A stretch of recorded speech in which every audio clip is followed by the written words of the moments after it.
여러분은 나폴레옹 하면 떠오르는 이미지가 무엇입니까? 양조가 생각나는 분들은 회개하셔야 합니다. 내 사전에 불가능은 없다를 기억하는 분도 있을 것이고요. 동화전과 표지를 기억하시는 분도 있을 것입니다. 앞뒤가 길게 나온 이강모자를 기억하는 분도 있을 겁니다. 이 이강모자, 나폴레옹이 쓴 저걸 이강모자라고 하는데요. 나폴레옹을 상징할 정도로 그가 평생도록 즐겨 썼던 모자입니다. 그런데 사실 이강모자와 나폴레옹과는 전혀 어울리지 않는 조합이라고 합니다. 이유는 일반 모자의 길이보다 거의 2배나 길기 때문에 나폴레옹처럼 168cm밖에 되지 않는 사람은 저 모자를 쓰면 키를 더 작게 만들어 보인다고 합니다. 나폴레옹은 사진처럼 단신에 100까지 나왔으니까 꼴불견이었을 것입니다. 그럼에도 왜 나폴레옹은 평생 이강 모자를 고집하였을까요? 모든 전장터에서 나폴레옹은 후방 안전한 장소에 있지 않고 언제나 전장터를 누비며 장졸들을 독려했던 지휘관이었습니다. 부하들은 이런 나폴레옹을 신뢰하며 죽기 살기로 싸웠는데 이강 모자는 부하들에게 전쟁터에서 자신을 잘 볼 수 있게 하기 위한 것이었습니다. 반대로 생각하면 적에게 표적이 될 수도 있는데 그걸 감수하면서 저 이강 모자를 써서 비록 자신의 모양새가 너무나 보잘것없이 된다 할지라도 내가 지금 너희들과 함께 있고 너희들이 죽는 자리에 나도 있을 것이고 너희들이 살면 나도 살 것이라는 그 사인을 위해 나폴레옹은 이강 모자를 썼던 것입니다. 경기도 판교 NS 홈쇼핑 사옥 안에 위치해 있는 나폴레옹 갤러리에는 나폴레옹의 이강 모자가 전시되어 있습니다. 2014년 10월 하림 기업의 김흥국 회장이 모나코 왕실이 경매장에 내놓은 것을 26억 원의 낙찰을 받았는데 이 모자는 나폴레옹이 1800년 5월 알프스를 넘은 뒤 오스트리아군과 치룬 마렝고 전투에서 착용했던 모자입니다. 바로 이 모자입니다. 마렝고 전투는 나폴레옹군이 수적인 열세와 악조건 속에서도 승리에 대한 믿음을 잃지 않고 이겨낸 전투였습니다. 김 회장은 모자 구입 배경을 이렇게 밝혔습니다. 나폴레옹 모자에는 내 사전에 불가능은 없다는 긍정적인 사고와 도전정신, 불굴의 용기가 담겨 있다며 이 모자를 통해 젊은이들에게 흑수저란 없다는 메시지를 전달하고 싶었다. 난 이 모자가 50억 이상의 경매 가격이었다 할지라도 구입했을 것이다. 그만큼 정신이 중요하기 때문이다. 나폴레옹만큼이나 김 회장, 아니 김흥국 장로님 역시 악조건 속에서도 오늘의 기업을 일군 리더 중에 리더라 할 수 있겠습니다. 흑수저였습니다. 그냥 농부의 자식이었습니다. 흑수저로 출생하여 수많은 어려움과 공장이 화재로 완전히 전소되는 위기 속에서도 오늘의 하림 그룹을 있게 한 원동력은 하나님이 주신 신앙을 가지고 나 자신의 욕망을 절제하며 날카로운 하나님의 송곳으로 갈고 닦은 결과라 밝히는 그는 또 이렇게 말을 덧붙였습니다. 26억 원을 가난한 사람들에게 나누어 주어야지 왜 모자 같은 것에 쓸데없이 거액을 허비했냐고 나무라는 분들이 주변에 많이 계십니다. 저는 복음을 전하고 싶습니다. 하나님의 사랑을 전하고 싶습니다. 그러나 직접 전하면 사람들이 안 들으니까 성경의 정신인 불가능은 없다라는 긍정적인 믿음과 도전, 불굴의 용기가 담긴 나폴레옹의 모자를 통해 간접적으로 전하고 이것을 한 사람의 젊은이라도 깨닫고 그가 변할 수가 있다면 그것이 26억 원보다 더 가치 있다고 믿기 때문에 구입하여 전시하게 된 것입니다. 정신이 이만큼 중요하다는 거예요. 성공한 사람들은 사람의 정신, 의식, 그 사람의 사고를 더 크게 봅니다. 인생은 공평치 않습니다. 인생 앞에는 또한 많은 고난과 시련이 있습니다. 그러나 모든 것은 하나님의 사랑입니다. 언제나 믿는 사람에게 찾아오는 인생의 어려움은 하나님을 향한 갈망을 만들어내고 하나님은 그 갈망 속에서 반드시 만나주시고 역사하여 주십니다. 배부르고 등 따시고 어려움 없는 자리에서 하나님을 갈망하는 사람은 없습니다. 교회 안에서도 배부르고 등 따신 교회의 목사가, 장로님들이, 벤츠 타는 장로님들이 갈망하는 걸 제가 잘 못 봤습니다. 그러나 갈망하는 목사님들, 정말 인생의 고난 속에서 하나님을 향하여 갈망하는 장로님들, 권사님들이 하나님의 부유와 은혜를 누리는 건 저는 수도 없이 보았습니다. 하나님은 이미 누구에게나 많은 복을 주셨는데 중요한 것은 복을 받을 만한 사람의 태도, 즉 그릇이 되느냐 안 되느냐의 삶의 관건이 있습니다.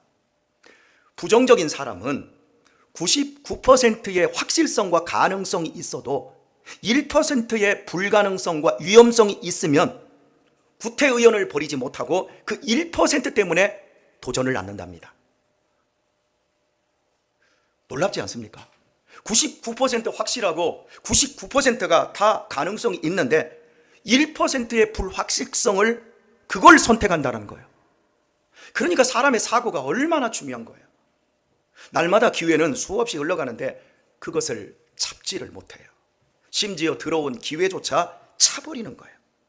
그래서 부정적인 사람은 부모도 친구도 어떻게 도와줄 수가 없고 심지어 목사도 하나님도 아무런 도움이 안 되는 거예요. 하지만 긍정적인 믿음의 사람은 대부분 99%가 아니라 1%의 가능성만 있어도 그것을 잡아서 100%로 만들어버린다는 거예요. 그래서 성공한 믿음의 사람들은 100%의 확실한 기회를 붙잡은 사람들이 아니라 1%밖에 되지 않는 작은 기회를 100%로 만들어낸 사람들이라는 거예요. 그게 나폴레옹이고 그것이 김은국 회장 같은 사람이라는 거예요. 크리스찬, 즉 그리스도인은 자신을 향한 하나님의 사랑이 끝이 없음을 믿는 사람들입니다. 제한 없는 십자가의 사랑으로 구원을 받았고 자신의 인생을 하나님께서 복주시고 지키시고 주장하심을 믿는 사람들이 그리스도인입니다. 그런데 이 믿음이 이론으로 멈춰져 있는 사람이 우리 가운데 있고 어떤 분은 삶에서 실제로 경험하고 있는 분들이 있습니다. 무엇이 이 차이를 만들까요? 어떤 분은 우리 교회를 만나서 제가 하나님을 만나고 구원을 받았고 우리의 가정이 구원을 받았고 우리의 어머니가 구원을 받았고 우리 아버지가 구원을 받았고 우리 애들이 너무나 달라졌어요. 이렇게 말씀하시는 분들이 계신데 어떤 분들은 이 교회를 떠나려고 다른 교회가 더 좋은 교회가 있을 거라고 생각하고 이렇게 가름하고 있는 분들도 계세요. 여러분 희한하지 않습니까? 무엇이 우리의 삶의 차이를 만들까요? 선택이에요. 분별력을 제대로 가지지 못하면 선택을 제대로를 못해요. 그래서 성경에서 우리가 잠언을 함께 다 읽었지만 잠언에서 계속해서 우리에게 말하는 게 지혜를 가져라, 명철을 가져라, 계속 그 말을 해요. 그것이 우리의 생명보다 충만이라. 선택인 거거든요. 우리의 삶은 지금 다 지금 선택하고 있는 거예요. 여러분 지금 다 앉아 계시지만 여러분도 지금 선택하고 계시는 거예요. 선택은요 순간이지만 그 결과는 하늘과 땅만큼 벌어진다는 것을 아십니까? 교회는 하나님을 만나는 장소이자 내 인생을 변화시킬 수 있는 유일한 장소이기도 합니다. 만약에 이곳에서 여러분이 하나님을 만나지 못한다면, 하나님을 경험하지 못한다면, 이곳에서 여러분이 인생을 변화시키지 못한다면 제가 약속합니다. 여러분은 세상 그 어디에서도 여러분을 변화시킬 수 있는 가능성은 없습니다. 물론 다른 교회가 있지요. 그런데 이 교회에서 해결되지 않고 다른 교회 가서 자기를 변화시키고 아름답게 된 사람을 저는 못 봤어요. 여러분이 우리 교회 출신들 옮겨간 사람들 한번 역추적 한번 해보세요. 방황하는 거예요. 선택을 잘못하는 거예요. 사랑하는 교회 여러분, 나폴레옹의 이강 모자 속에 담긴 내 사전에 불가능은 없다라는 불굴의 복음이, 그리고 그 모자, 하찮은 모자, 그걸 26억짜리를 거침없이 사비를 쏟아 넣으며 단 한 사람의 젊은이라도 이 모자를 보고 하나님을 알고 인생을 변화되기만 한다면 더 높은 가치로 여겼던 김은국 회장이 경험한 그 복음이 지금 이 시간 이 강단에서 여러분에게 실제로 증거되고 있습니다.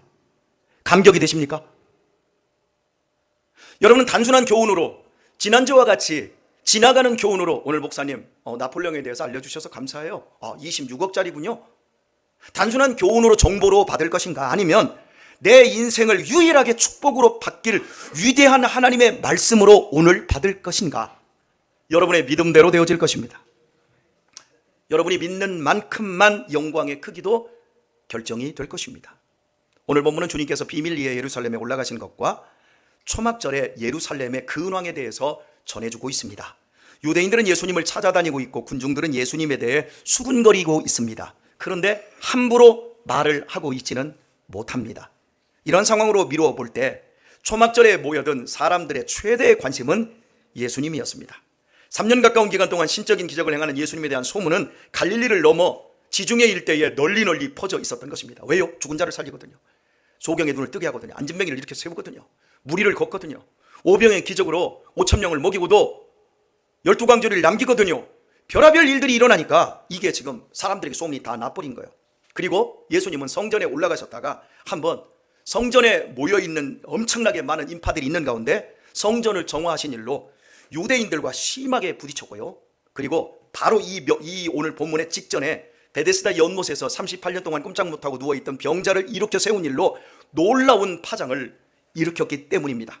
그래서 사람들은 예수님에 대해서 추측하고 있습니다.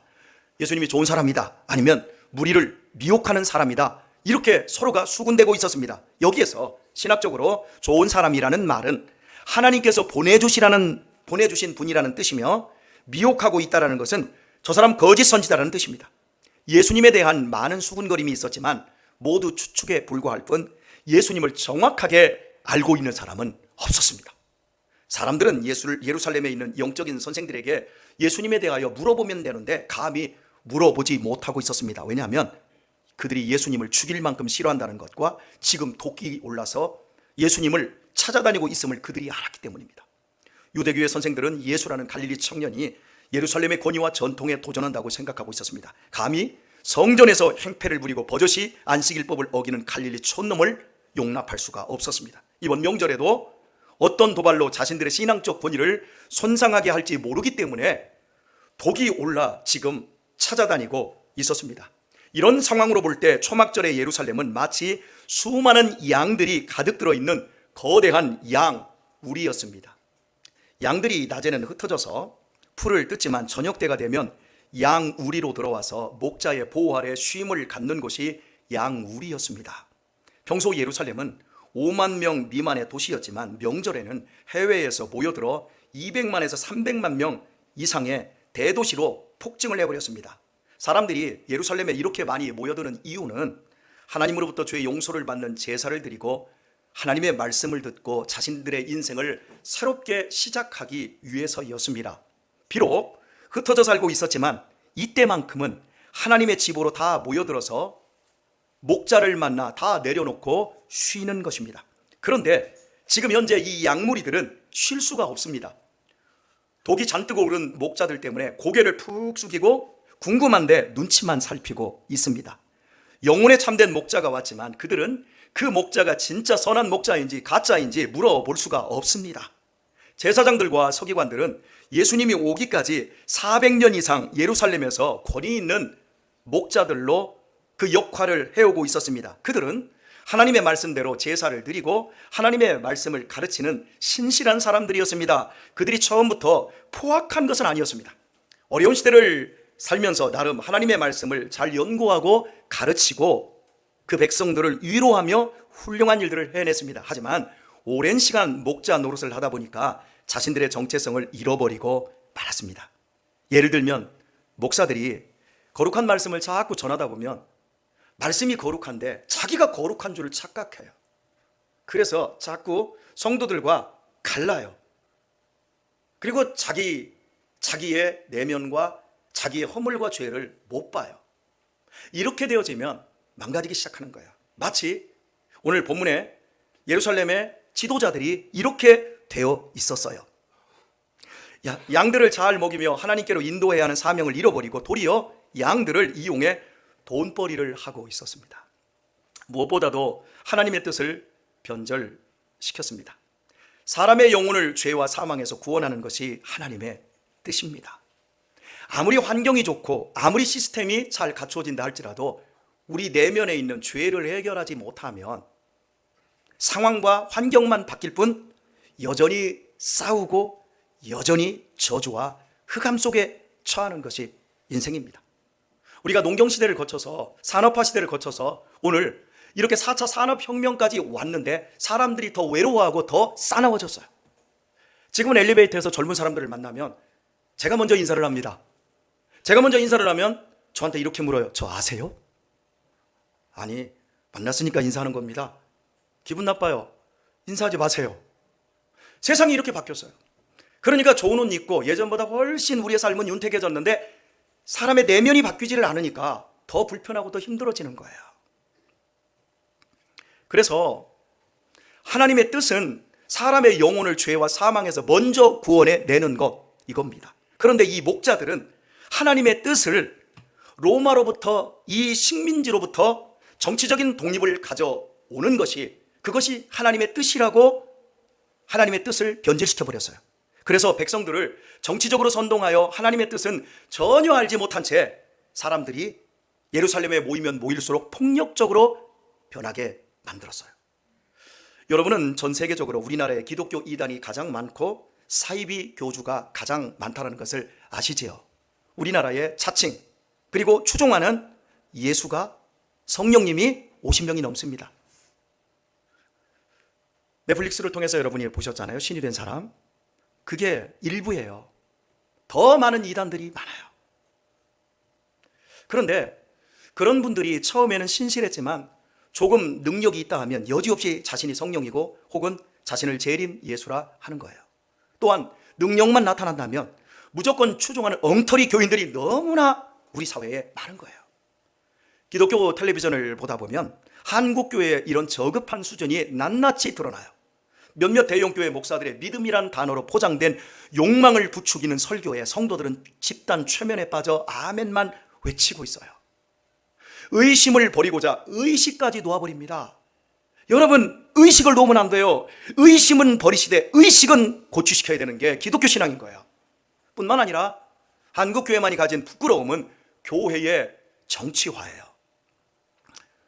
종북 좌파들을 죽여야 한다며 입에 담을 수 없는 욕을 해대며 광화문 거리를 메운 사람들, 그들의 입에서는 극단적인 미움과 증오가 담긴 욕설이 쏟아져 나오고 할렐루야와 아멘이 계속 터져 나옵니다.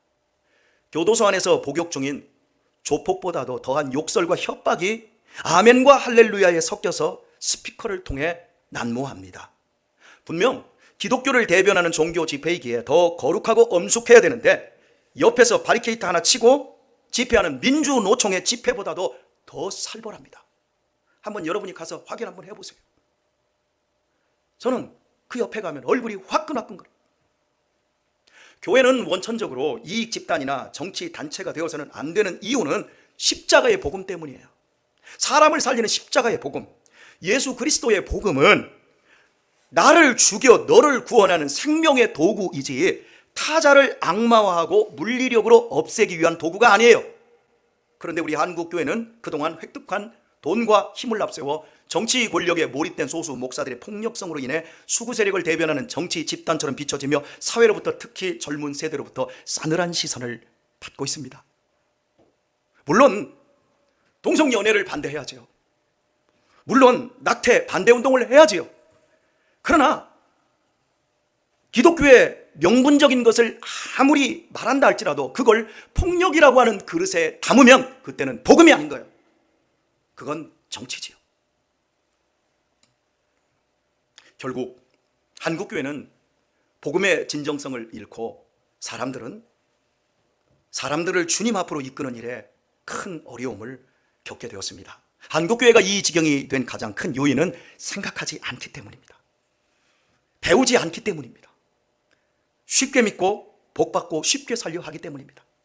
참된 영성과 기독교 윤리를 배우고자 하지 않습니다. 그저 열심히 믿고 복받아서 혼자만 잘 먹고 잘 살다가 천국 가는 것이 전부라고 생각하는 겁니다. 목사에게만 잘하면 된다고 생각하는 거예요. 목사에게 잘해야 합니다. 그러나 목사에게 잘하는 이유는 목사에게도 잘못하는 사람이 남편에게 잘할 수 있을까요? 목사에게 잘못하는 사람이 밖에 나가서 직장 상사에게, 주변의 이웃들에게 잘할까요?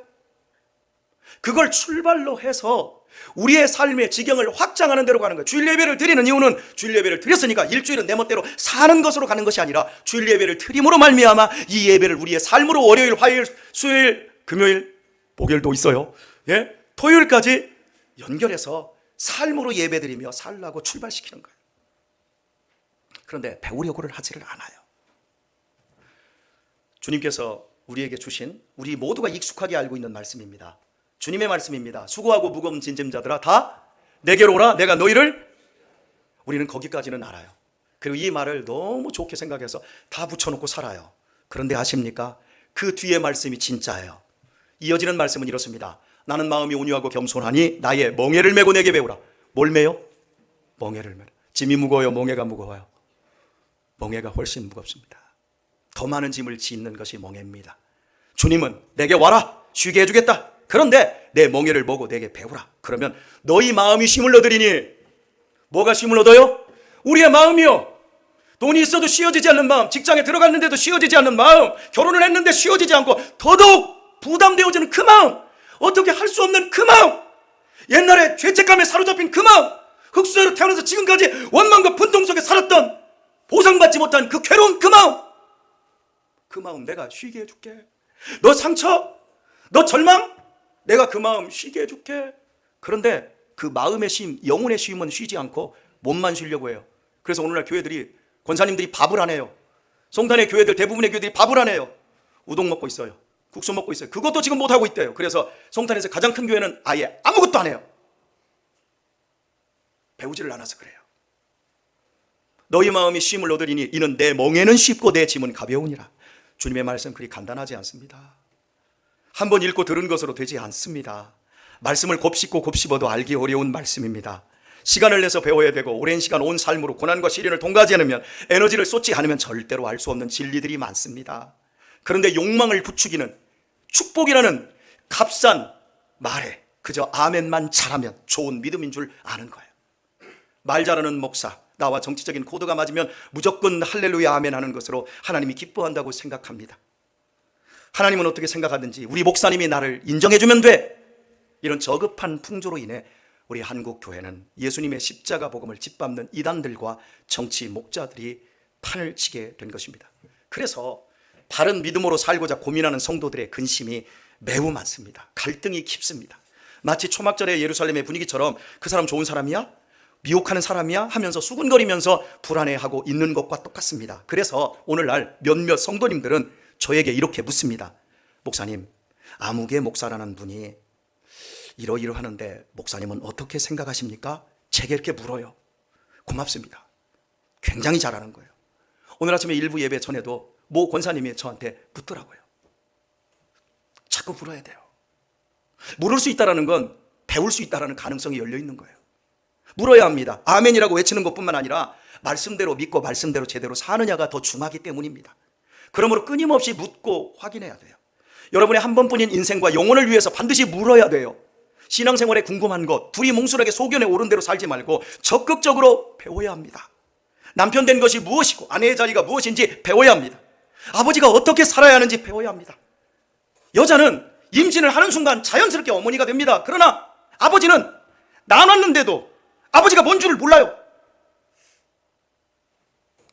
아버지 학교도 해야 되고 어머니 학교도 해야 돼요. 배워야 돼요. 청년이 뭔 줄을 몰라요. 마음껏 쾌락을 즐기면 되는 줄 알아요. 청년의 삶을 배워야 돼요. 자식이 뭔 줄을 몰라요. 그리고 부모 죽으면 통곡해요. 자식됨을 배우지 못해서 그래요. 배우지 않고 살면 망가지는 거예요. 배우지 않고 살면 후회하게 돼요. 따라서 합시다. 술도 배워야 한다. 우리 소위 술도 배워야 한다고 하지 않아요? 누구한테? 이렇게 대답을 안 해요. 술 누구한테 배워야 돼요? 따라서 합시다. 목사에게 배우자. 저한테 배우면 확실하게 배울 수 있어요. 어른에게 술을 배우지 않으면 평생 술 먹고 주사나 부리다가, 죄송합니다, 우리 성도님들은 그런 분 없으니까요, 개로 사는 거예요. 제 말이 아니에요. 술 먹으면 뭐가 돼요? 다 그러잖아요. 다 그러더라고요. 그냥 술 먹으면 개로 살다가 결국 마지막에는 병 나서 죽는 거예요. 말씀을 바르게 알고 바르게 살아야 돼요. 그때에만 참된 크리스찬으로 승리할 수 있기 때문인 거예요. 주님께서는 초막절에 예루살렘에서 빚어지고 있는 상황에 대해 마태복음 9장 36절에서 이렇게 한탄을 하십니다. 무리를 보시고 민망히 여기시니 이는 저희가 목자 없는 양과 같이 고생하며 유리함이라, 유리방황하고 있다는 거예요. 목자가 없어서요. 그래서 예수님이 마음이 아프셨대요. 양은 목자의 보호 없이는 하루도 제대로 살 수가 없습니다. 항상 목자가 있어서 길을 이끌어 주지 않으면 절벽이나 사막이나 가리지 않고 가고 싶은 데로 가고 늑대나 표범이 있는 줄도 모르고 사망의 길로 갑니다. 그렇게 결국 그러다가 끝장나는 겁니다. 사람이 그렇습니다. 사람은 자기 똑똑하고 잘난 맛에 살지만 사실은 한 치 앞도 알지를 못합니다. 자신의 몸 안에 있는 장기 하나 자기 마음대로 못해요. 밥 먹고 소화가 안 돼서 소화제를 찾아요. 숨 쉬는데 숨이 잘 안 쉬어져요. 내가 내 맘대로 내 몸뚱이 하나 이 안에 붙어있는 것도 내 맘대로 하지 못하면서 밖에 있는 것을 자기가 할 수 있다고 착각하고 살아요. 결혼해놓고 인생을 조절해요. 결혼해놓고 아이는 언제쯤 낳겠다, 그리고 집은 언제 이렇게 준비하겠다. 그게 여러분 조절이 돼요? 제 조카도 2년 있다 아이 낳겠다 해놓고 아이가 안 생겨서 불임 때문에 얼마나 고생했는지, 이제 눈물 흘리면서 그 고생하면서 난임치료 받고 이제 임신해서 3개월 됐어요. 인생을 조절하겠다고 계획을 세우고 열심히만 하면 자기 뜻대로 다 되는 줄 압니다. 특히 청년 때 그렇습니다. 자기 힘과 자기 능력만 있으면 되는 줄 알아요. 그래서 평생 잘 사는 길, 행복의 길을 스스로가 찾지만 결국은 수고와 한탄 속에서 한평생을 허비하는 것이 인간입니다. 여러분의 삶을 한번 뒤로 돌아다 보세요. 여러분이 세운 계획대로 여러분이 움직였을 때 여러분의 인생 속에 맺어진 결과가 무엇인가 한번 생각을 해보시란 말이에요. 더욱 안타까움은 인간은 진리의 길, 영원히 살 수 있는 길을 찾을 수 없다는 사실입니다. 결국 한평생 고생만 하며 유리 고생하다가 마귀와 함께 멸망하고 마는 비극적인 운명, 그것이 인간입니다. 그래서 주님께서는 예루살렘에 올라온 사람들을 목자 없이 고생하며 방황하는 양이라 안타깝게 바라보셨습니다. 주 안에서 사랑하는 교회 여러분, 우리에게는 목자가 필요합니다. 나를 보호하고 안내해줄 목자 없이는 결코 행복과 진리로 나아갈 수가 없습니다. 예수님은 선한 목자이십니다. 양들을 정치 이념으로 협박하고 선동하는 무서운 목자가 아니라 나를 죄와 사망의 저주에서 구원하기 위해 십자가에서 당신의 생명을 바치시고 부활하신 목자이십니다. 그 목자께서 지금 팔을 활짝 벌리고 당신의 품으로 우리를 초청하고 계십니다. 주님은 우리의 과거와 허물을 묻지 않고 그저 당신에게 달려와 당신의 품으로 들어오라고 하십니다. 주님은 당신의 품에 안긴 양은 결코 놓치지 않습니다. 끝까지 보호하십니다. 그 목자의 품에 여러분 안기고 싶지 않습니까? 그만큼 방황하고 그만큼 고생했으면 주님의 품 안으로 들어가야 하지 않겠습니까? 어떻게 안기냐고요? 주님이 나를 사랑하심을 그냥 믿으세요. 나의 구주가 되셨음을 그냥 인정하세요. 그리고 믿는 자로 사세요. 일단 사세요. 믿는 자로. 그러면서 예수님에 대해 더 배워나가십시오. 그리하면 예수님이 얼마나 좋은 분인지 알게 될 것입니다. 믿고 살아보십시오. 그러면 주님께서 여러분을 돕고 있음을 알게 되어집니다. 평안을 알게 될 것입니다. 이곳에서 지금 믿는 자로 있듯이 여러분의 가정과 일터와 모든 곳에서 믿는 자로 주님의 양으로 살아보십시오. 제가 약속합니다. 하나님의 살아계심을 분명히 알게 될 것이며 하나님의 선하심을 맛보아 알게 될 것입니다. 대충 믿지 마세요. 부탁드립니다. 대충 믿지 마세요. 이론으로 믿으면 기독교 신앙은 이론일 뿐입니다. 확실하게 믿으세요. 그러면 확실한 결과를 하나님이 주십니다.